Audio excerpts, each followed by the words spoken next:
மனித உடலில் சிறுநீரகம் கழிவுகளை அகற்றும் பணியை செய்கிறது. இந்த சிறுநீரகத்தில் யூரிக் அமிலம் அதிகரித்தல், உப்புகள் படிதல் போன்ற காரணங்களால் கற்கள் உருவாகிறது. சிறுநீரக கல் சிறுநீரகத்தின் பாதை, கருப்பை, சிறுநீர்ப்பை போன்ற எந்த பகுதியிலும் பாதிப்பை உருவாக்கலாம். சிறுநீரக கல் பாதிப்பு இருந்தால் அலட்சியம் கொள்ளாமல் உடனடியாக சிகிச்சை பெற்றுக் கொள்ள வேண்டும். நம் இந்தியாவில் சர்க்கரை நோய்க்கு, புற்றுநோய்க்கு அடுத்து சிறுநீரக கல் பாதிப்பை பலரும் அனுபவித்து வருகின்றனர். சிறுநீர் கழிக்கும் பொழுது வலி ஏற்படுதல், சிறுநீர் கழிக்கும் பொழுது எரிச்சல், சிரமம் போன்றவற்றை சந்தித்தல் போன்ற காரணங்கள் சிறுநீரக கல் அறிகுறியாக இருக்கலாம். அதேபோல் இடுப்பு பகுதியில் அதிக வலி, வயிறு வீங்குதல் போன்ற பாதிப்புகளும் சிறுநீரக கற்களுக்கான அறிகுறிகளாகும்.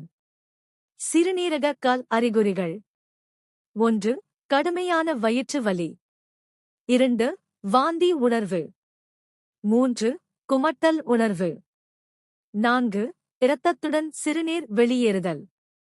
5. சிறுநீர் கழிக்கும் பொழுது வலி உணர்வு. 6. அடிக்கடி சிறுநீர் கழிக்கும் உணர்வு. 7. வயிறு வீக்கம். சிறுநீரக கல் உருவாக காரணங்கள்: 1. தண்ணீர் பருகாமை. 2.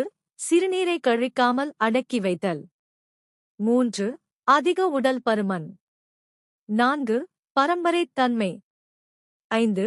சிறுநீர் பாதையில் அடைப்பு. 6. யூரிக் அமில அளவு அதிகரித்தல். சிறுநீரக கற்களை கரைக்க மற்றும் சிறுநீரகத்தை பாதுகாக்க நாம் பின்பற்ற வேண்டிய விஷயங்கள்: நீர்ச்சத்து நிறைந்த காய்கறிகள் மற்றும் பழங்களை சாப்பிட வேண்டும். தினமும் 8 கிளாஸ் தண்ணீரை தவறாமல் குடிக்க வேண்டும். சிறுநீர் கழிக்கும் உணர்வு வந்தால் உடனே கழித்துவிட வேண்டும். சிறுநீரை அடக்கி வைத்தால் சிறுநீரகத்தில் வீக்கம் மற்றும் வலி ஏற்பட்டுவிடும். சிறுநீரகத்தில் உள்ள உப்பு நாளடைவில் கற்களாக மாறிவிடும். உடலில் யூரிக் அமில அளவு அதிகரித்தால் சிறுநீரகத்தில் கற்கள் உருவாகிவிடும். சிறுநீரகத்தில் அதிக கால்சியம் இருந்தால் அவை கற்களாக உருவாகிவிடும். சிறுநீரக கல் பிரச்சனை இருப்பவர்கள் உட்கொள்ளும் உணவில் உப்பின் அளவை குறைத்துக் கொள்ள வேண்டும். தினமும் உறங்குவதற்கு முன் சிறிது தண்ணீர் குடிக்க வேண்டும். பீன்ஸ், வாழைத்தண்டு போன்றவற்றைக் கொண்டு சூப் செய்து குடிக்க வேண்டும். கூரணகள்ளி இலையை அரைத்து சாறு எடுத்து பருகினால் சிறுநீரக கல் கரையும்.